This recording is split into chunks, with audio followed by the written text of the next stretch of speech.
want it up. Our podcast is rated R, baby. What's up, motherfuckers? Hi, it's Farrah and Alyssa, and we are here for Casa-Talk. This is our first podcast, so we thought it was only right that we opened the bottle with y'all. So, because we're at the house with our Casamigos. Tradition is gonna be, we gotta start off with a pretty hefty shot. Ooh. And I'm ready. In my zone, I'm feeling it. Okay, alright, ready? Cheers to Casa-Talk. Cheers.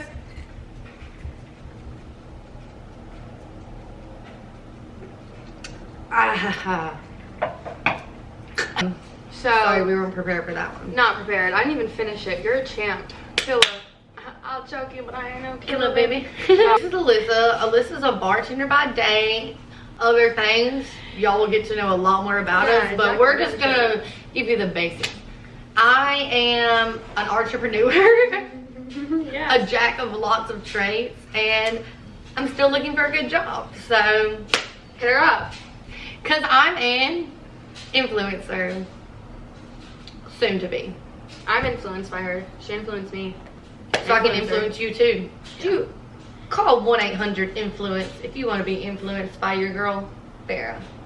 Casa-Talk. Why did we start Casa-Talk? Because we like to talk. Because we like to talk, yeah. I feel like it's gonna be super interesting. Like, we definitely have some really wild nights. I know people joke about, oh, my life's a shit show. No, like, our life is literally a shit show. It's like a box of chocolates. You just never know which one you're gonna get. Like, we occasionally like to drink. Occasionally, which means we'll do it with y'all. And I think that the more the more that we go on through this bottle, the more interesting this podcast is gonna get. Probably for sure. Look, a star hitting. Can you tell I'm the drinker of the group? No, I'm not. I don't know if that's she drank, but I don't. And we'll get into this eventually, but like we have like a trauma bond, kind of like we're best friends, but we've been through some shit together, and I think that this will help us grow more. It'll give us some time to actually like put into each other and bring y'all into it if y'all are like us. And We're drinking Casamigos at the house like responsible adults, because when we drink it out in public, to his Casamigo. And then you end up being called a hoe. 2024. This is the year of growth. This is the year to know what you did in the past and come back from that. This is our bounce back. Instead of sucking these dick, we're sucking 2024's dick. Make it 2024 all up in that face. No choke.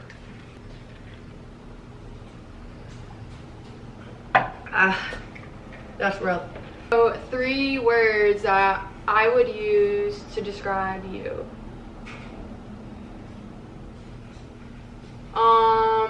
Think about it. Think about it. Don't hurt my feelings. I don't want to hurt your feelings, but Be you know honest. I'm brutally honest. Okay, so over dramatic. Love you to death. Me too, though. Me fucking too. But she's a drama queen. Like, over dramatic. Like I said, love you, but drama queen. Like, one ups Lindsay Lohan times 1,000. She's very outspoken.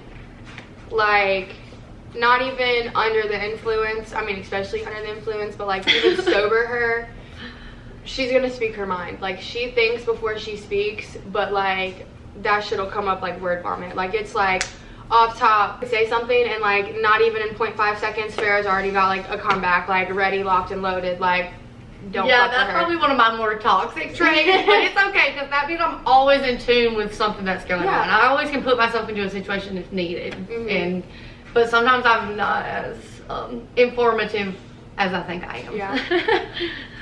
Especially when I'm drunk, because then the people are just like, bitch, no one asked you, and I'm like. And the third one, probably, you wild. Like, you wild as fuck. I was waiting for that one. I thought that would be the first one. You wild as fuck. I can't even cap to you. But like, that's why you're my best friend, because yeah. you love it. I'm so reserved until I'm like blackout drunk, and then this bitch is like lit as fuck. Like, don't even need the liquor. Like, so my first thing that I would say about Alyssa is that she's very charismatic. ooh. You like that? I like that.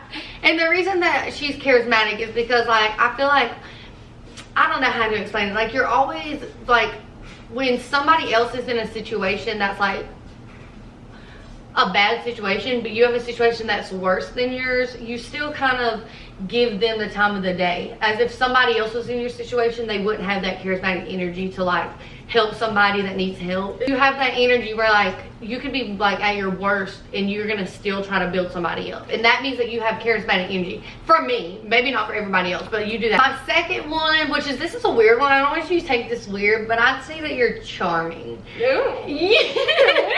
She's loving this. Charismatic, charming, CC, thick with 2 C's. Hold on, you just wait for the last one. No, I'm kidding. But no, you're charming, as in, like, obviously you're a beautiful girl, but, like, even your personality and, like, the way you talk to people charms people. You know what I mean? Like, you have something in you that's, like, spunky. Like, so it's not like... God, I almost gave you that word. Spunky? Well, we must think, great minds think alike, isn't that what they say? I'm gonna take a shot at that. Cheers. And then for the third one, I feel like this is kind of taking off of mine, but, like, from what you said about me, but I think you're melodramatic. Like, I'm dramatic, but you're, like, melodramatic. See, I think that I'm a drama queen too. I think you are a drama queen, but, like, there's a sense. You know what I mean? Like, I don't know what you think about me or how dramatic you think I am, but, like, you're, like, dramatic, but, like, you're more funny with it. You know what I mean? Like, I feel like sometimes, like, when you do dramatic things, it's, like, funny. When I do it, I'm, like, being fucking dramatic. You know what I mean? Well, when I say, like, you're dramatic, like, I feel like you could break your arm and be like, man, fuck, I'm about to be out of work, and just, like, pissed as fuck because, like, you're not over here, like, but that's not dramatic. I just broke my arm and I can't go to work. Like, you're gonna be mad as fuck at the wrong things, but, like, you'll get a fucking baby ass paper cut and you'll be sitting about, like, crying for, like, okay, 2 hours. I'll tell a story real fast. Okay, so one time I was with my friend and we were coming upstairs, and I don't know what happened from downstairs to up there, but I hit my arm on the railing, and everyone was like, your arm's fine, your arm's fine. No, I remember this. And I showed it to somebody, and they were like, bitch, I'm pretty sure you broke your arm. And I'm like, what? Like, are you sure? Like, my friend said I was tripping. She definitely had a fracture or something. And like, this shit was there's still a fat scar going all the way down my arm because I had broke my arm and my bitches were saying I was tripping, but no, I was hurt. What were we talking about before all this shit? I don't know. I was just curious. You're a lot of things. Like, you're very intuitive too. Like, oh, I'm intuitive like a bitch, and sometimes I feel like I'm so intuitive that I'm, like, wrong, because, like, does that make sense? Like, some things, like, I feel like are so right, and then, like, something will happen and I'll be like, no. In my head I'll be thinking, like, this is how it is, this is how it's gonna play out, and then I'll be trying to, like, stop myself from having those intuitive thoughts, because I'm like, what if I'm wrong? Then I'm just crazy. You know what I mean? There's no boundary between intuitive and crazy. So do you go, like, being as intuitive as you are, like, would you say, like, you always go with, like, your gut instinct, like, your first instinct on something? It depends what it is, because sometimes I, like, if it's off the wall shit, I try to, like, realize my place. Like, being intuitive, you have to have a right and a wrong. You can't be intuitive about everything, because it's just like, you can be the smartest person in the world, right? And you can do everything right, but there's still some things you'll get wrong.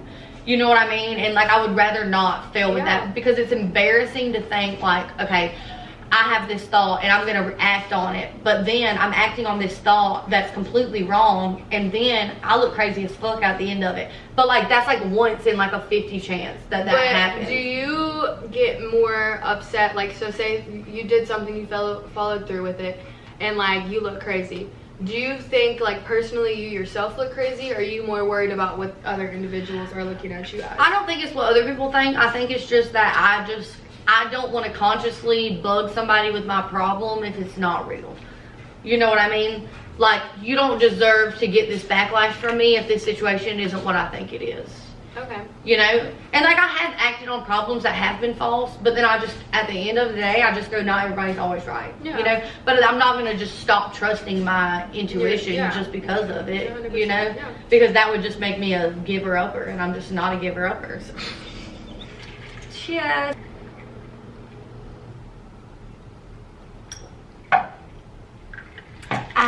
Ooh, that's liquor. So give me an instance that happened when you were younger that maybe it was, like, the best thing that happened to you, but you absolutely hated it at that time, but it kind of helped mold you and shape you into the person you are today, and like it's something that's like up there, like it'll forever stick with you, you know? Okay. You got. So I can think of like one instance. Which, okay, so I also want to say this. So like being intuitive, like my mom was very intuitive, was like way more intuitive than I was. But she also was on drugs. So like she was intuitive in a different way than me. Like I'm not as like, she took that shit in way depth. You know what I mean? Yeah. But like I knew that she would like kind of do those things to like maybe stop as intuitive as she was. But like I don't feel the need to pursue that because I'm just a little different. But so one time, me, my mom, and her boyfriend, and we lived right near the water park. So it was fun, but it's also like a very deserted place. It was in the back, like there was bamboo everywhere. Like we were just kind of secluded back there in like a little trailer, you know. And like, you know, they set the swing up for us. Like it was okay, you know what I mean? Like we had moments that I will remember that were good too. Yeah. So don't get me wrong that just because these things happen, everything was bad in life. But like they had this guy who was living there with them one time, and this was like one of the scariest moments I remember as a kid. And like he came home drunk, and like now that I'm old enough, I know how being drunk is. Like I've been a drunk spaz. Like, you know, I don't think I've done it in front of anyone's kids. So like he came home drunk, and like we were used to like chaos and like arguing and stuff like that. Like that was normal. But like my mom and my stepdad were kind of fucked up too when he came in. So like he came in and he like really like started spazzing out on us. And like I thought my mom was gonna quick react and be like, whoa, like don't talk to my girls like that. We were young, we were like standing this tall, like, and he was like, I've never been dug into that bad by like a grown drunk man. And like my mother, like I think that she knew that he wasn't gonna hurt us, and so that's why she kept letting him go in. But we're young, we're like 4 and 6 years old. Like she was like, let's make you bitches tough. And like she was just on drugs. Like I don't think she mentally processed that was like chaotic for us. Yeah. And like what molded me though really was that I'd go home to my grandparents, and at that young of an age I knew not to tell my grandparents what was going on at my mom's house, because I wouldn't be able to go back over there anymore. Okay, that makes sense. So like for a 4-year-old to process that you have to keep things from your grandparents to see your mom is sad. Yeah. Because like it showed that I was smart, but it was sad. And my grandparents knew there was things going on. Yeah. But they were like, do I want them to hate me for the rest of their life, to not listen to their parents, or just give them a leeway, and if they want to, they can. And me and my sister always did. We endured it for our whole lives. We went and seen my mom because like we knew that she was not going to be held. You know, like at that moment we had to fucking just, you want your mom. You don't care how your mom is in life. Like your mom can be the worst mom ever, and like you still crave mom because that's who had you, that's who birthed you, you're like part of her. Like, you know, like I always thought about that when how my mom acted. I was like, I'm 50% of her. And like you see the way that I act sometimes, like I'll spaz out, like, but I don't do drugs. Like I have a bunch of pluses, but also I'm not any better than her because I have negatives just like she did. I just can control mine because I got to watch her fail with hers. So you kind of learned from her mistakes. Oh, I learned everything from her mistakes. Like, because that traumatized. And like I know, like based on me, like if my mom would have been like me, then she could have done a lot. But like she just got into drugs really early at a young age, and it destroyed the rest of her life. And she saved me from not doing that. So that's why I won't be like her. Like she switched the topic. What's something that you know now that you wish that you would have known when you were younger? Like if you could go back to your younger self and tell your younger self one thing. This is something that I thought about for a long time, and I wish that I would tell myself that like I wasn't my mother's keeper. Like I didn't have to do a lot of the things that I did to protect her. I could have been a little more saved, but I was ignorant. Like my grandparents tried to be like, Farrah, like, you know, you gotta think, like sometimes you have to sit back and let life take its cycle. And I was like, no, fuck life taking its cycle. I'm taking that bitch on. My mom didn't have a lot of people, and like I would give up my time to be there for her. And like my grandparents just thought it was sad. But like, and like the reason that I tell myself that is because like I could have seen myself thriving and being more efficient in school. And like people don't realize how hard it is to do school and focus on your goals when you're like feel like you have to take care of your like people. Yeah. Cheers. We're gonna take another shot on the How do you feel like you persevered from that? I would say friends, but in a different sense. Like my friends weren't like, I had a friend of like tight knit people that I hung out with that I thought were gonna be in my life forever, And like one of them's pregnant now and doesn't talk to me anymore. One of them just doesn't. Like, these bitches were like locked in with me for life, and they like cut me off, and like I loved them to death. Like, they were my everything. And like, but I had friends like Josh, and I had friends like Jared, and like all alone I had friends that were there for me, but I just kept these bitches tied in with me for whatever reason, I don't know. But I love them to death, and I still do love them. But the way that our relationships ended, it was like, damn, I took everything in me and put it into these bitches when there was my friends on the outside that really fucking cared for me. And then when I finally realized that and started talking to those friends, my life became so much better. Oh, yeah. Something like, because you're the same way as me, you know what I mean? So like, you understand the difference between being like somebody who's had everything and has had a difficult life. So something that has led you down the pathway of knowing that you are one of the survivors and one of the strong. I hate that word. Like, I hate being called strong like that. But what you gotta realize though is like, when people say strong, like, some people aren't like us. Like, some people don't know what to say to people, and strong is a word that most people do value. So like, you have to take courage in being called strong, you know what I mean? I'm tired of being strong. I want to be soft. I want to be soft. I don't want to be strong. Like, I want to be like, yes, I am a very dominant female. I am very masculine. You are, because the other night when I seen you in that video, you were like, should I wear the hat? I was like, listen, she gonna take your bitch. Cause I'm gonna take your bitch. And I hope she's not a wife, cause then you're going out real sad. Real sad. Down. My wife's over here. Just kidding. I'm just kidding. Shit, who's kidding? Bye. Because who is this Alyssa? Alyssa coming out her share here recently, y'all. She been feeling the little, she's a little gay. I know why you liked me the other night, because you like curly-headed bitches. I do like curly-headed. So when I had my curly hair, and she was talking about some, I was like, what you talking about? And I was like, oh, this bitch is being gay. I got a few different types. I got a few different types. Yeah, you definitely do. But I just don't like. But no, really, keep all them tall, skinny white boys away from me, because you're toxic. Skinny but my dick long is crazy, because just because they Chinese with a D that hit their knees. That's not true. I've never experienced that. I just thought that was super funny because we were talking about that. I actually would not know, I swear. So like, somebody inform us on that. I don't know. My DMs are closed. Do not inform me on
Bye.